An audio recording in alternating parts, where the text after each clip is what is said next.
దేశంలోనే ఒక చరిత్రను సృష్టించిన క్రికెటర్ అంబటి రాయుడు గారిని మాట్లాడాల్సిందిగా కోరుతున్నాం. చాలా సంతోషంగా ఉంది ఈరోజు బెంగళూరు వచ్చి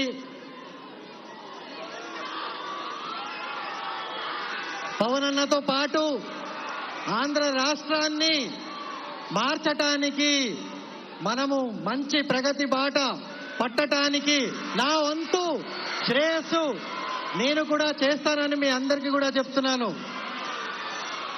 పవన్ అన్న మన అందరికీ కూడా ఒక ఇన్స్పిరేషన్. 10 ఏళ్లగా మొత్తము జీవితాంతము మీ అందరి కోసం పనిచేయాలని పూనుకొని మీ అందరి కోసం ఈరోజు ఎండలో నుంచుని మీకోసం వచ్చారు.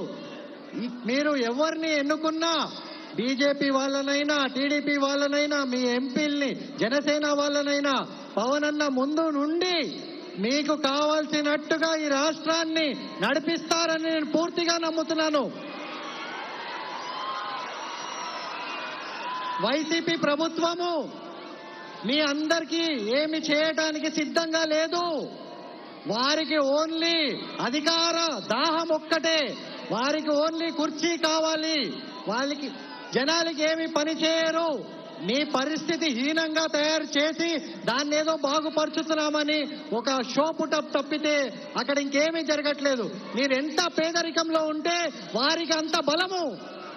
కావున ఈ అలయన్స్ పవన్ అన్న నాయకత్వంలో, టీడీపీ నాయకత్వంలో, బీజేపీ నాయకత్వంలో మన రాష్ట్రము, మన యువత అందరూ కూడా ఎంతో ముందుకెళ్తారని, ఎంతో పై స్థాయికి వెళ్తారు.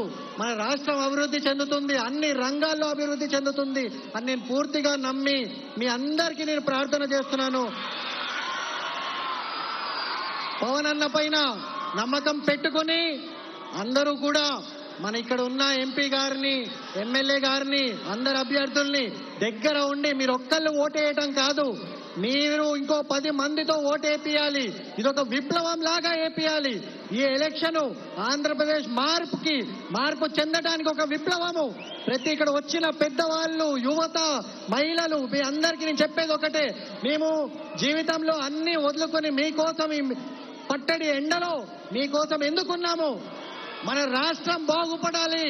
మనందరం యువత మన రాష్ట్రాన్ని ముందుకు తీసుకెళ్లే నాయకుడు మన పవన్ అన్న.